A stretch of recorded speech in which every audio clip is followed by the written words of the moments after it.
Aujourd'hui, on va parler des effets qu'on peut trouver dans DaVinci Resolve. Vous voyez que dans mon Inspector, j'ai mon onglet d'effets qui est grisé. Avant de pouvoir accéder à l'onglet des effets dans mon Inspector, il va bien évidemment falloir ajouter un effet à ma vidéo. Pour ça, donc, je peux ouvrir le panneau des effets à gauche de mon écran et je vais avoir accès à tout plein de choses. On va prendre le temps de décortiquer tout ça, mais avant, je vais ajouter un effet vite fait au pif, le Digital Glitch par exemple. Dès à présent, je peux accéder à l'onglet des effets dans mon Inspector. Et vous voyez que dans cet onglet-là, je suis sur le panneau Fusion. Dans Resolve, vous allez pouvoir trouver trois types d'effets différents. Les effets Fusion, les effets OpenFX et les effets audio. Un effet fusion, comme son nom l'indique, est un effet qui a été construit à l'intérieur même de la page Fusion dans DaVinci Resolve. Dans le panneau Effects, les effets fusion sont disponibles dans le dossier Toolbox, sous dossier Effects, et là vous allez donc trouver tous les Fusion Effects. L'intérêt de ces effets, c'est déjà qu'ils sont gratuits, vous n'avez pas besoin de la version payante pour les utiliser, et vous avez deux manières pour les paramétrer. Car non seulement vous pouvez modifier leurs paramètres directement dans l'Inspector sur la page Edit, mais si vous voulez aller encore plus loin, vous pouvez carrément accéder à leur propre page Fusion, tout simplement en cliquant sur cette petite icône qui se trouve à côté de leur titre.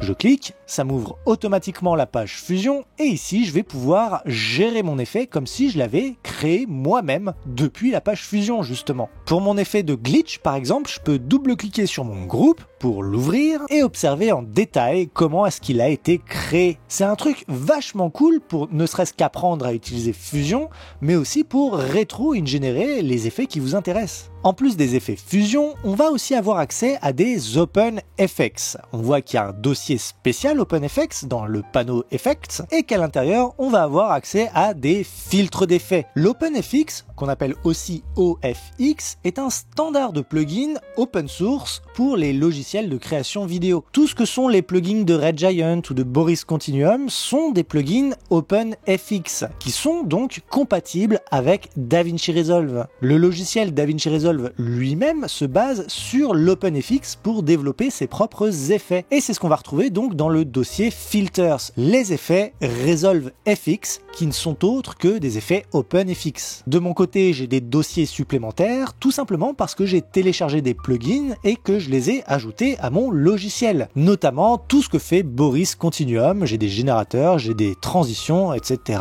etc. Alors je serais incapable de vous préciser lesquels, mais sachez que parmi les effets Resolve FX, il y en a pas mal qui ne sont disponibles que dans la version payante de DaVinci Resolve. Lorsque vous allez ajouter un effet Resolve FX ou n'importe quel autre effet OpenFX, celui-ci va apparaître donc dans l'onglet OpenFX. Cette fois-ci, vous l'aurez compris, il n'y a pas la possibilité de l'ouvrir dans Fusion parce que c'est pas un effet fusion. Enfin, dans le panneau Effects, on va retrouver les Audio FX, qui sont des effets fabriqués pour Fairlight à la base, mais qui sont aussi disponibles dans la page Edit.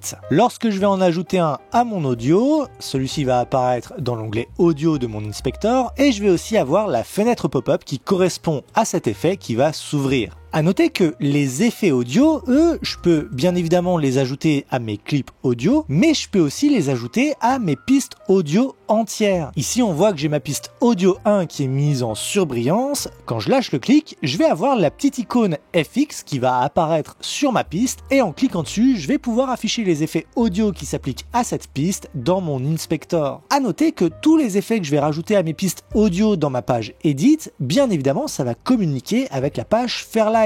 Ici, on peut voir que j'ai rajouté l'effet Echo. Lorsque je vais dans la page Fairlight, on voit que dans ma piste A1, au niveau des effets, on retrouve l'effet Echo. Voilà tout ce qu'il fallait savoir en ce qui concerne les effets dans DaVinci Resolve. Souvenez-vous, on a d'une part les Fusion Effects, d'autre part les OpenFX dont font partie les Resolve FX, et enfin les Audio FX qui sont les mêmes que ceux qu'on peut trouver dans la page Fairlight. Voilà, je sais que c'était une fois encore une vidéo très courte, mais bon, j'espère que ça vous a plu, j'espère que vous aurez appris des choses. Moi je vous dis bonne journée, bonne soirée, ciao!